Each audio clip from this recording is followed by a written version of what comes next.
کامیاب لوگوں کی پہلی عادت یہ ہوتی ہے کہ وہ چیزوں اور حالات پر بجائے تنقید کرنے اور کڑنے کے اپنے موجودہ حالات کی ذمہ داری قبول کرتے ہیں اور پھر سوچ سمجھ کر قدم اٹھاتے ہیں۔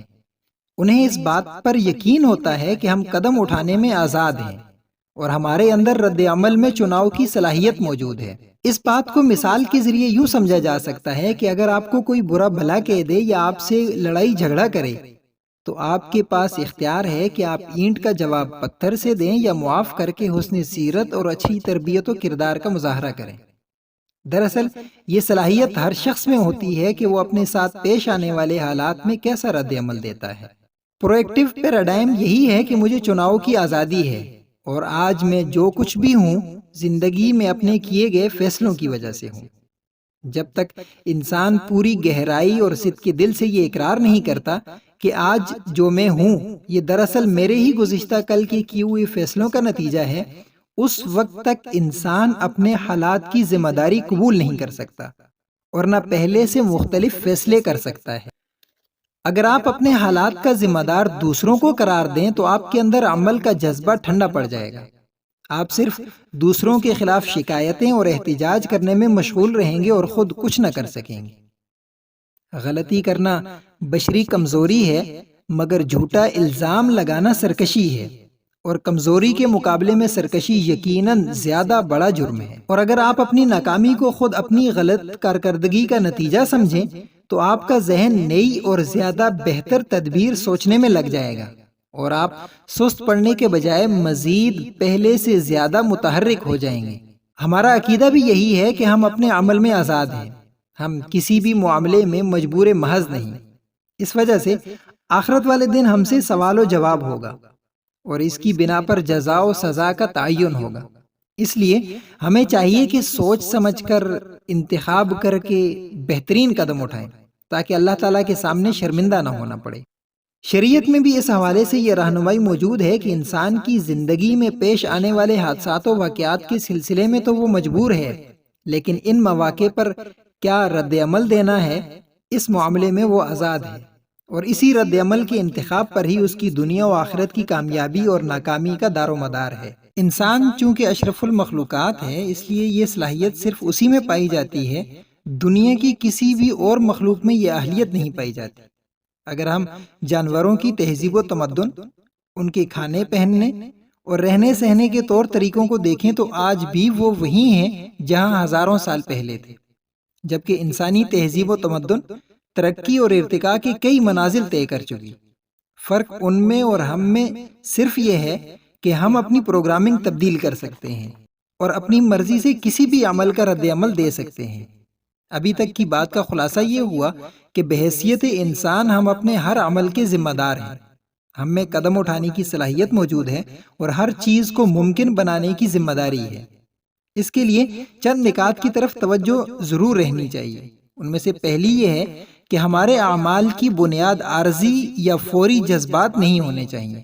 سیرت سے مثال لیجئے کہ جب رسول اللہ صلی اللہ علیہ وسلم طائف سے واپس آ رہے تھے تو وہاں کے اوباشوں نے نعوذ باللہ آپ صلی اللہ علیہ وسلم کو گالیاں دی، برا بھلا کہا، پتھر مارے، لیکن رسول اللہ صلی اللہ علیہ وسلم کا عمل دیکھیے کہ جب پہاڑوں کا فرشتہ حاضر ہوا اور طائف والوں کو دو پہاڑوں کے بیچ کچل دینے کی اجازت چاہی تو آپ نے فرمایا کہ نہیں، بلکہ مجھے امید ہے کہ اللہ عز و جل ان کی پشت سے ایسی نسل پیدا کرے گا جو صرف ایک اللہ کی عبادت کرے گی اور اس کے ساتھ کسی چیز کو شریک نہ ٹھہرائے گی۔ دوسری بات یہ کہ ہمارے اعمال اور افعال کی بنیاد دوسروں کا طرز عمل نہیں ہونا چاہیے۔ اس بات کو یوں سمجھیے کہ کون نہیں جانتا کہ مکہ کے لوگوں نے آپ صلی اللہ علیہ وسلم کے ساتھ کیسا سلوک کیا، آپ کو کیسے کیسے تکالیف دی گئیں، لیکن آپ نے جب مکہ فتح کر لیا تو آپ صلی اللہ علیہ وسلم نے فرمایا کہ آج میں تم سے وہی بات کہہ رہا ہوں جو حضرت یوسف علیہ السلام نے اپنے بھائیوں سے کہی تھی، لا تثریب علیکم اليوم، آج تم پر کوئی سرزنش نہیں، جاؤ تم سب آزاد ہو۔ آپ اپنے رد عمل میں آزاد ہیں، اس کی ایک واضح اور مؤثر مثال میں آپ کو دیتا ہوں کہ جب رسول اللہ صلی اللہ علیہ وسلم کو اہل مکہ نے دعوت سے روکنا چاہا اور ان کے چچا کے پاس وفد کی شکل میں حاضر ہوئے اور دین اسلام کی تبلیغ سے روکنے کی بات کی تو آپ نے اپنے چچا کو جواب دیا کہ چچا جان، اگر یہ لوگ میرے دائیں ہاتھ پر سورج اور بائیں ہاتھ پر چاند بھی لا کر رکھ دیں تو میں پھر بھی اپنے کام سے پیچھے نہیں ہٹوں گا۔ پھر ان باتوں کے ساتھ ساتھ ایک چیز اور بھی ہے کہ بہت سے مواقع پر ہم اپنے آپ کو مظلوم اور مجبور سمجھتے ہیں۔ ہمیشہ میرے ساتھ ہی ایسا کیوں ہوتا ہے، میری قسمت میں ہی ایسا لکھا تھا، یہ سب میرے پیچھے ہی پڑے رہتے ہیں، ہمیشہ مجھے ہی جھکنا پڑتا ہے، ہر بار مجھے ہی قربانی دینی پڑتی ہے، وغیرہ وغیرہ۔ جان لیجئے کہ مظلومیت کا احساس انسان کی اصلاح اور آگے بڑھنے میں رکاوٹ ہوتا ہے، کیونکہ مظلوم آدمی اپنے آپ کو قصوروار نہیں سمجھتا۔ اس احساس سے نکلنے کی ضرورت ہے۔ اس لیے ضروری ہے کہ جلد از جلد خود کو مظلوم محسوس کرنے سے چھٹکارا حاصل کر لیں۔ رد عمل کے انتخاب اور اس کو منظم کرنے کے حوالے سے ہمارے پاس قدرت کی طرف سے 4 قسم کے اثاثہ جات موجود ہوتے ہیں۔ یہ اثاثے ہر انسان کو پیدائش کے ساتھ ہی مل جاتے ہیں۔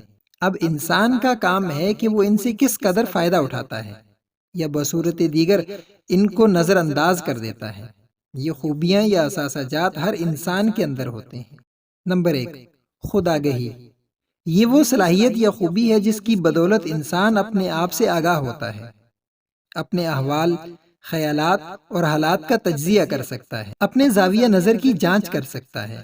اسی صلاحیت کی بنا پر ہم اپنی ذات کو اپنے اعمال سے الگ کر کے دیکھ سکتے ہیں، جیسا کہ قرآن مجید میں اللہ تعالیٰ کا ارشاد ہے، بل الانسان علی نفسہ بصیرہ، بلکہ انسان خود اپنے آپ کو اچھی طرح جانتا ہے۔ اگر ہم میں یہ صلاحیت نہ ہو تو ہم لوگوں کے پیدا کردہ زاویوں کی بدولت اپنے آپ کو جان اور سمجھ رہے ہوتے ہیں، اور لوگوں کا آپ کے بارے میں زاویہ نظر کبھی حقیقت پر مبنی نہیں ہوتا، بلکہ یہ کہنے والے کی سوچ کی عکاسی کر رہا ہوتا ہے۔ عام طور پر سمجھا جاتا ہے کہ انسانی شخصیت 3 طرح کے عوامل سے تشکیل پاتی ہے۔ پہلا نظریہ موروثیت کا ہے کہ انسان کے مزاج میں بہت سی چیزیں بزرگوں سے آئی ہیں۔ دوسرا نظریہ نفسیاتی ہے، جس کے مطابق آپ جو کچھ کرتے ہیں اس میں آپ کے ماں باپ کی تربیت کا اثر ہوتا ہے۔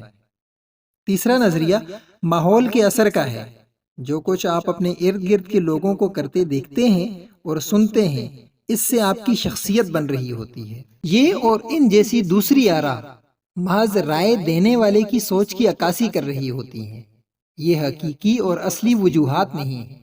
اس میں شک نہیں کہ مذکورہ عوامل بھی اپنی جگہ انسان کے مزاج، رجحانات اور عادات کی تشکیل میں اثر انداز ہوتے ہیں، لیکن اس کا یہ مطلب قطعاً نہیں کہ انسان کی شخصیت انہی عوامل کے رحم و کرم پر ہے۔ اگر ایسا ہو تو پھر انسان کے پاس کرنے کو کچھ بھی نہیں رہ جاتا۔ اس کے علاوہ ہم نے معاشرے میں یہ بھی دیکھا ہے کہ ایک ہی والدین کی اولاد میں زمین و آسمان کا فرق ہوتا ہے، اور اس طرح ایک ہی ماحول میں رہنے والے یا ایک ہی اسکول یا مدرسے کے طلباء میں بہت زیادہ فرق ہوتا ہے۔ اسی طرح کئی سال سے ایک ہی دفتر میں کام کرنے والے افراد کی ذہنی سطح میں زمین آسمان کا فرق ہوتا ہے۔ حضرت ابو موسیٰ راوی ہیں کہ سرکار دو عالم صلی اللہ علیہ وسلم کو یہ فرماتے ہوئے سنا کہ اللہ تعالیٰ نے حضرت آدم علیہ السلام کی تخلیق ایک مٹھی مٹی سے کی جو ہر جگہ کی زمین سے لی گئی تھی، لہٰذا آدم کی اولاد اسی زمین کے موافق پیدا ہوئی۔ چنانچہ انسانوں میں بعض سرخ، بعض سفید، بعض کالے، بعض درمیانے رنگ کے، بعض نرم مزاج، بعض تند مزاج، بعض پاک اور بعض ناپاک ہیں۔ دوسری چیز انسان کا تخیل ہے۔ اس کی بدولت انسان موجودہ حقیقت سے بلند ہو کر ذہنی تخلیق کر سکتا ہے، موجودہ حالات سے اوپر اٹھ کر سوچ سکتا ہے، ماضی و مستقبل میں جھانک سکتا ہے، نئے امکانات پر غور کر سکتا ہے، ہر قسم کی صورتحال سے نمٹنے کے لیے بہتر راستے سوچ سکتا ہے۔ خیال سے نظریہ بنتا ہے، نظریے سے عادات اور عادات سے کردار۔ جتنا منفی چیزیں ذہن سے نکالیں گے، اچھی باتیں ذہن میں بٹھائیں گے، اسی قدر آپ کی اپنی عادات بہتر ہونا شروع ہو جائیں گی۔ ضمیر، تیسرا اثاثہ۔ انسان کے دل میں اچھائی اور برائی میں فرق کرنے والی چیز کا نام ضمیر ہے۔ اسی خوبی کی بدولت انسان کو معلوم ہوتا ہے کہ کسی بھی پیش آنے والی صورتحال میں اس کا رویہ ٹھیک تھا یا نہیں۔ اسی صفت کے متعلق قرآن مجید میں ارشاد ہے، فَأَلْهَمَهَا فُجُورَهَا وَتَقْوَاهَا، پس اس کے اندر نیکی اور بدی کا علم الہام کر دیا۔ ان تمام چیزوں کے بعد ہمارے پاس سب سے اہم چیز عمل کی خود مختاری ہے۔ یعنی انسان اپنے اختیار سے کسی بھی معاملے میں اپنا رد عمل وجود میں لائے، اپنے اختیار سے صحیح روش کو اختیار کرے اور جو غلط ہے اسے چھوڑ دے۔ مثال کے طور پر اگر آپ کو کوئی غصہ دلائے تو اپنے شعور کو کام میں لائیے کہ یہ ایسا کیوں کر رہا ہے۔ اب اپنے خیال کی قوت کو استعمال میں لائیے اور سوچئے کہ کیا اس صورتحال میں لڑنے جھگڑنے کے علاوہ کوئی اور امکان ہے۔ اور یہ بات بھی ذہن میں رہنی چاہیے کہ خیال کی اصلاح کیے بنا نظریے اور عمل کی اصلاح نہیں کی جا سکتی۔ پھر اپنے ضمیر سے پوچھئے کہ میں جو رد عمل دینے جا رہا ہوں وہ ٹھیک ہے یا نہیں۔ اب اس کے بعد ایک خود مختار طاقت ہے فیصلہ لینے کی۔ اب فیصلہ کیجئے کہ میں نے اس صورتحال میں کیا کرنا ہے۔ سزا اور جزا کا سارا فلسفہ بھی اسی کے گرد گھومتا ہے۔ ظاہر ہے اگر کوئی غلط قدم اٹھائیں گے تو اس کی سزا ملے گی، اور اگر ٹھیک قدم اٹھائیں گے تو اس پر انعام بھی ملے گا۔ کسی بھی صورتحال میں اپنے اختیار سے فیصلہ لینے کی خاصیت بھی صرف اور صرف انسان میں ہے، نہ کسی جانور میں، نہ کسی جدید سافٹ ویئر میں۔ ہم اپنا قد، والدین، رنگ وغیرہ تو تبدیل نہیں کر سکتے، مگر کسی بھی صورتحال میں اپنا رد عمل تو تبدیل کر سکتے ہیں۔ اگر کوئی برائی کرے تو جواب میں دوسرا بھی وہی برائی کرے تو ان دونوں میں کیا فرق رہ جائے گا؟ برائی کا جواب کبھی برائی سے نہیں دینا چاہیے۔ رسول اللہ صلی اللہ علیہ وسلم کی حدیث ہے کہ لا تکونوا امعاً تقولون ان احسن الناس احسننا وان ظلموا ظلمنا ولكن وطنوا انفسكم ان احسن الناس ان تحسنوا وان اساءوا فلا تظلموا۔ حضرت حذیفہ رضی اللہ عنہ سے روایت ہے کہ رسول اللہ صلی اللہ علیہ وسلم نے ارشاد فرمایا، تم ہر ایک کی رائے پر نہ چلو، یعنی یوں نہ کہو کہ اگر لوگ بھلائی کریں گے تو ہم بھی کریں گے، اور اگر وہ ظلم کریں گے تو ہم بھی کریں گے، بلکہ اپنے آپ پر اعتماد و اطمینان رکھو۔ اگر لوگ بھلائی کریں تو بھلائی کرو، اور اگر برائی کریں تو ظلم نہ کرو۔ حقیقت یہ ہے کہ آخرت میں ہم سے اس بارے میں پوچھ نہیں ہوگی کہ ہمارے ساتھ کیا ہوا تھا، تمہارے حالات کیا تھے، بلکہ ہم سے پوچھا جائے گا کہ جو کچھ تمہارے ساتھ ہوا اس میں تمہارا رد عمل کیا تھا۔ خلاصہ کلام یہ ہے کہ خود سے آغاز کرنے والے بنیں، اپنا ریموٹ کنٹرول اپنے پاس رکھیں، خارجی عوامل اپنے اوپر اثر انداز نہ ہونے دیں، اپنے موسم اپنے ساتھ رکھیں، میسر کو مؤثر بنائیں، وقت، دوست، صلاحیتیں، پیسے وغیرہ کو بہترین انداز سے استعمال کرنے والے بنیں، آگے بڑھنے کی کوشش کریں۔ یاد رکھیں اس کے لیے صرف خواہش کرنا کافی نہیں، بلکہ پوری جد و جہد کرنا مقصد ہے۔ رشتوں کی خوبصورتی بھی یہی ہے کہ اگر کوئی برائی کر رہا ہے تو آپ ہمت کیجئے، اس کا قصور دل سے معاف کیجئے، اسے گلے سے لگائیے، اس سے صلح کرنے میں پہل کیجئے۔ بہرحال بات ہو رہی تھی محرک اور رد عمل کے درمیان چناؤ کی آزادی کی، تو اس ضمن میں یہ بات بھی سمجھ لینی چاہیے کہ مصائب، مشکلات اور غیر اختیاری حالات و واقعات کا سامنا کرنے کے حوالے سے لوگوں کی دو قسمیں ہیں، ذمہ دار لوگ، غیر ذمہ دار یا رد عملی لوگ۔ ذمہ دار لوگ جانتے ہیں کہ اللہ تعالیٰ نے ہمیں مجبور محض پیدا نہیں کیا، ہمیں کسی بھی عمل کو اختیار کرنے کی آزادی دی ہے۔ ایسے لوگ حالات کا رونا رونے، دوسروں کو الزام دینے اور ماحول کو برا بھلا کہنے کے بجائے ذمہ داری قبول کرتے ہیں، حالات حل کرنے کے مواقع تلاش کرتے ہیں، اپنی سی کوشش جاری رکھتے ہیں، اپنی کمیوں اور کمزوریوں کو دیکھنے کے بجائے اپنی صلاحیتوں اور توانائیوں کو دیکھتے ہیں اور ان سے بھرپور استفادہ کرتے ہوئے آگے بڑھتے ہیں۔ اس لیے کہتے ہیں کہ تکلیف پہنچنا تو ناگزیر ہے، البتہ اس تکلیف سے نکلنا ہمارے اختیار میں ہے۔ جیسے محض پانی میں گرنے سے کوئی نہیں مرتا، بلکہ وہاں سے نہ نکلنے کی وجہ سے مر جاتا ہے۔ جبکہ غیر ذمہ دار لوگ ہمیشہ دوسروں کو الزام دیتے نظر آئیں گے، دوسروں کو حالات کا قصوروار ٹھہرائیں گے، ہر وقت حالات کا رونا روتے رہیں گے، ہر وقت اپنی محرومیوں اور مسائل کو دیکھتے رہیں گے۔ ہر بات پر رد عمل کا مظاہرہ کرنے والے لوگ اپنے سماجی ماحول سے بھی بہت متاثر ہوتے ہیں، سماجی موسم بھی ان پر بہت کام کرتا ہے۔ جب لوگ ان سے اچھے طریقے سے ملیں تو وہ خوش ہو جاتے ہیں، اور اگر کوئی انہیں اچھے طریقے سے نہ ملے تو فوراً ان کا مزاج خراب ہو جاتا ہے اور ہر کسی سے منفی رویے سے پیش آنا شروع کر دیتے ہیں۔ رد عملی لوگ اپنی جذباتی زندگیاں دوسروں کے رویوں کی بنیاد پر کھڑی کرتے ہیں اور دوسروں کی کمزوریوں کو اس قدر طاقت بخش دیتے ہیں کہ وہ انہیں کنٹرول کرنے لگتے ہیں۔ ان کی مثال پیپسی یا کوکا کولا کی بوتل جیسی ہے کہ اسے تھوڑا ہلائیں اور پھر کھول کر دیکھیں تو وہ سارا جھاگ بن کر نکل جاتی ہے۔ اسی طرح جب زندگی انہیں تھوڑا بہت ہلاتی ہے تو وہ ایک دم سے پھٹ پڑتے ہیں۔ رد عملی لوگوں اور پرو ایکٹیو لوگوں میں یہی فرق ہے کہ پرو ایکٹیو لوگ اپنے موسم اپنے ساتھ رکھنے پر قادر ہوتے ہیں۔ بارش ہو یا دھوپ ان کو کوئی فرق نہیں پڑتا، ان کے رویوں کو ان کی اقدار چلاتی ہیں، اور اقدار پر مبنی رویہ موسم کا مرہون منت نہیں ہوتا۔ یہ لوگ محتاط طریقے سے سوچی ہوئی، چنی ہوئی اور اپنے اندر اتاری ہوئی اقدار پر چلتے ہیں۔ یہ لوگ بھی بیرونی محرکات طبعی، سماجی اور نفسیاتی سے متاثر تو ہوتے ہیں، لیکن ان محرکات پر ان کا رد عمل شعوری یا غیر شعوری اقدار پر مبنی رد عمل کے چناؤ پر ہوتا ہے۔ رد عملی لوگ ذمہ داری سے بھاگتے ہیں اور کہتے ہیں کہ یہ تو میری ذمہ داری نہیں تھی۔ دوسروں کو الزام دینا آسان ہے، مگر ذمہ داری قبول کرنا اور پھر حکمت عملی سے کام کرنا مشکل ہے۔ دوسروں کی شکایت کرنا اپنے وقت کو ضائع کرنے کے مترادف ہے۔ یہ دنیا اس ڈھنگ پر بنائی گئی ہے کہ یہاں شکایات کے مواقع لازماً آئیں گے۔ عقل مند آدمی کا کام یہ ہے کہ وہ اس کو بھول جائے، شکایات کو نظر انداز کر کے اپنے مقصد کی طرف اپنا سفر جاری رکھے۔ اب اگر یہاں تک آپ نے بات سمجھ لی تو جان لینا چاہیے کہ ہر انسان کے ساتھ پیش آنے والے حالات یا مسائل ہمیشہ تین قسم کے ہوتے ہیں۔ ایسے مسائل جن کا تعلق براہ راست ہماری ذات، ہمارے اپنے رویے، عادت اور انداز و اطوار سے ہوتا ہے۔ نمبر 2، ایسے مسائل جن کا تعلق بالواسطہ ہماری ذات سے ہوتا ہے، بالفاظ دیگر یہ ایسے معاملات ہوتے ہیں جن کا تعلق دوسرے لوگوں کے رویوں اور طور طریقوں سے ہوتا ہے۔ نمبر 3، ایسے مسائل جن کا کسی طور بھی ہم سے کوئی تعلق نہیں ہوتا۔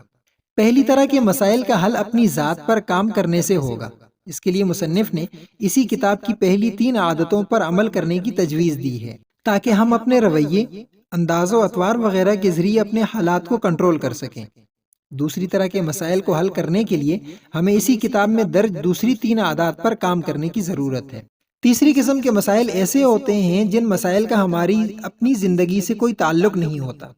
یہ نو کنٹرول مسائل ہوتے ہیں۔ ایسے مسائل ہمارے دائرہ اختیار سے بالکل باہر ہوتے ہیں، ان سے متعلق ہم کچھ نہیں کر سکتے۔ ایسے مسائل سے متعلق ہمیں پریشان ہونے کی بالکل بھی ضرورت نہیں ہے۔ جب کچھ کر نہیں سکتے تو ایسے مسائل کو چھیڑنا بھی نہیں چاہیے، کیونکہ ایسا کرنے سے خام خواہ توانائیاں ضائع ہو جاتی ہیں، اور جب بار بار ایسا کیا جائے تو انسان کے حوصلے پست ہونا شروع ہو جاتے ہیں۔ بس ایسے مسائل پر رد عمل کے طور پر ہلکی سی مسکراہٹ ڈالیں اور زندگی میں آگے بڑھیں۔ اس بات کی وضاحت مصنف نے مختلف دائروں سے کی ہے۔ یہاں آپ ایک دائرہ دیکھ رہے ہیں، یہ ہے آپ کے تعلق کا دائرہ۔ اس کے اندر ایک چھوٹا سا دائرہ اور بنا دیتے ہیں جسے ہم اثر کا دائرہ کہہ سکتے ہیں۔ اثر کے دائرے میں آپ کا رویہ، آپ کی تعلیم، آپ کا مزاج، آپ کا کردار وغیرہ شامل ہے۔ اس کے بعد ہم آتے ہیں تعلق کے دائرے کی طرف۔ اس میں آپ کے گھر والوں، آپ کے باس اور آپ کے تعلق والوں کے رویے شامل ہیں۔ اب اس کے بعد آخر میں ہم ایک اور دائرہ بنا دیتے ہیں۔ اس دائرے کا تعلق ان مسائل سے ہے جن سے ہمارا کوئی تعلق نہیں۔ ہم اگر معلوم کر لیں کہ کس دائرے میں اپنا وقت ضائع کر رہے ہیں تو ہمیں اپنی پرو ایکٹیویٹی کا کافی حد تک پتہ چل جائے گا۔ ہمیں اپنی سرگرمیوں کو اپنے دائرے میں محدود رکھنا چاہیے۔ پرو ایکٹیو لوگ ہمیشہ اپنی جد و جہد کا مرکز اثر کے دائرے کو بناتے ہیں۔ اس لیے آپ نے نوٹ کیا ہوگا کہ جو لوگ اپنی اصلاح کی فکر میں لگے رہتے ہیں ان کے پاس حسد، بغض، عداوت، کینہ اور دوسروں کے لیے گڑھے کھودنے کا وقت نہیں ہوتا۔ ہماری ناکامیوں کی وجوہات میں سے ایک یہ بھی ہے کہ ہم نے مقصد کا شعور کھو دیا ہے۔ ہم ایک بے مقصد گروہ بن کر رہ گئے ہیں۔ ہمارے سامنے نہ دنیا کی تعمیر کا نشانہ ہے نہ آخرت کا۔ اگر سنجیدگی سے اپنے اندر تبدیلی لانی ہے تو اپنے آپ کو تبدیل کرنا ہوگا۔ آپ جب اپنے دائرہ اثر پر مسلسل کام کرتے رہتے ہیں تو آہستہ آہستہ یہ دائرہ بڑھتا جاتا ہے، اور ایک وقت آتا ہے کہ آپ کا اثر کا دائرہ تعلق کے دائرے سے بڑا ہو جاتا ہے۔ ایسا تب ہوتا ہے جب آپ عہد کرنا اور اسے نبھانا جانتے ہوں۔ اس لیے آپ اپنوں اور دوسروں سے عہد نبھائیں، اس حوالے سے کبھی کمزوری نہ دکھائیں۔ یہاں یہ بات سمجھنے کی ہے کہ ہم عمل کے چناؤ میں آزاد ہیں مگر نتائج کے نہیں۔ آپ ریل گاڑی کے سامنے کھڑے تو ہو سکتے ہیں، مگر وہ جو حشر کرے گی اس کا اندازہ نہیں کر سکتے۔ لیکن اگر راستہ ٹھیک ہے تو پھر نتیجے کی پرواہ مت کیجیے۔ مثال کے طور پر آپ نے فیصلہ کر لیا کہ آپ حفظ کرنا چاہتے ہیں، شروع کر لیا، درمیان میں آپ کی وفات بھی ہو گئی، تو قیامت والے دن آپ حفاظ کی فہرست میں سے اٹھائے جائیں گے، گویا آپ کامیاب ہو گئے۔ اور اسی طرح اگر کسی نے کہیں ڈاکہ ڈالا اور وہ بظاہر کامیاب بھی ہو گیا، لیکن آخرت کی ابدی زندگی کے لحاظ سے وہ ناکام ہے۔ اس لیے درست فیصلے کا انتخاب کریں، اور درست وہی ہے جس کا ہمیں اللہ اور اس کے رسول صلی اللہ علیہ وسلم نے حکم دیا ہے۔ یہاں یہ بات بھی سمجھنے کی ہے کہ اگر انتظامی کاموں میں پروڈکٹیوٹی کی وجہ سے کچھ خرابی ہو جاتی ہے یا غلطی ہو جاتی ہے تو اس سے سیکھنا چاہیے۔ خرابی یا غلطی کو سب سے پہلے تسلیم کیا جاتا ہے، پھر اسے درست کیا جاتا ہے، اور پھر اس سے سیکھا جاتا ہے۔ غلطی اور خرابی کا اعتراف تمام ترقیوں کا دروازہ ہے، مگر بہت کم ہوتا ہے کہ آدمی اپنے آپ کو اعتراف کے لیے آمادہ کر سکے۔ جب کوئی موقع آتا ہے تو آدمی اس کو اپنی عزت کا سوال بنا دیتا ہے۔ وہ اپنی غلطی ماننے کے بجائے اس پر پردہ ڈالنے کی کوشش کرتا ہے۔ اس کا نتیجہ یہ ہوتا ہے کہ خرابی بڑھتی چلی جاتی ہے، حتیٰ کہ وہ وقت آ جاتا ہے کہ جس غلطی کا صرف زبانی اقرار کر لینے سے کام بن رہا تھا، اس غلطی کا اسے اپنی بربادی کی قیمت پر اعتراف کرنا پڑتا ہے۔ ناکامی کی ذمہ داری قبول کیجیے۔ ایک تدبیر کارگر نہ ہو تو دوسری تدبیر کا تجربہ کیجیے، آپ یقیناً اعلیٰ کامیابی تک پہنچ جائیں گے۔ غلطی کو نہ ماننا دوسری غلطی ہے، اور دوسری غلطی پہلی کو چھپا نہیں دیتی بلکہ پہلی کو مزید مضبوط بنا دیتی ہے۔ ڈیل کارنیگی نے کہا تھا کہ زندگی میں سب سے زیادہ اہم چیز کامیابیوں سے فائدہ اٹھانا نہیں ہے۔ ہر بے وقوف انسان ایسا کر سکتا ہے۔ حقیقی معنوں میں کامیابی یہ ہے کہ تم اپنے نقصانات سے فائدہ اٹھاؤ۔ کسی دانا نے کیا خوبصورت بات کی ہے کہ ناکامی کے سب سے دور والے کنارے پر کامیابی ہوتی ہے۔